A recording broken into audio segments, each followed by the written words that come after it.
আমার শেয়ার করলেন কেন? আমার শেয়ার করলেন কেন? চুলগুলা এগুলো মাহাজন হাওয়া করে কাঞ্চি ঢাকায় বসে বসে আর তুই মনে করে চুল নিয়েছি তাই দেখতে নেই বেশ হবে হ্যাঁ এই যে চুলগুলা নিয়েছি ধর চুল ধর হাতে নে তুই এখন বল বল আমি একটা চোর চোর বল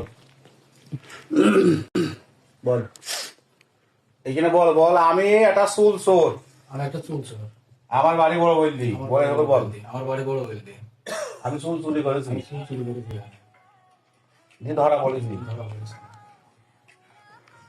এখন তোর কি শাস্তি হওয়া উচিত তুই বল তুই নিজে তুই বল আনলিস চুল আনলিস না না না না না আরে বিশ্বাস নাই একটু আবার যদি আরো বিশ্বাস বিশ্বাস এর বাদে আচ্ছা আমি একটা কথা বলি, মনে কর তুমি ধরা খাইলো না, তুমি তো এখন চুল চুরি করতো, অবশ্যই করতো।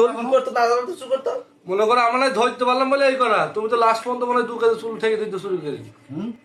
আমি আমি আমি আমি এগুলাই চুরি করেছি, আমি আর চুরি করে আর কোথাও করিনি। করবার তার কোন জ্ঞান আছে? তুমি এক টিপলে এইবার নিতে পারো, এখনো 2 টিপিল কাজ বাকি আছে, তুমি তো আরো 2 টিপিল মনে হয় 1.5 কেজি চুল সহ, তার মানে 2 কেজি চুল চুরি করছো তুমি। তুই এর আগে বলে আমি নওগাঁ থেকে চুল নিয়েছি, আবার নাই তো দিল আবার বললি নাহিদ জানে নাই জানে আবার ও জানে ও জানে বললো বুঝে সেই গাছ জানে তাই ঈদের নাম কিছু জানি বললি তাহলে খাই যেত ওটা আমি ভয় প্রথমে মিথ্যে কথা। কেন বলি তুমি মিথ্যে কথা কালে বলবা তুমি তুমি সত্যি কথা বললো না, তাহলে তুমি আমাকে খারাপ বলিস না ভালো বলিস তাই বল দোষ তুমি চেপে দিয়েছি ওই দিয়ে, খারাপ বলছো তোমার তো তাহলে তাই দোষ চেপে দিয়েছি ওই দুজনের উপরে।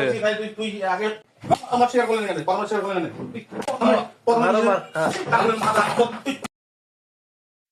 আমার শেয়ার করলেন কেন?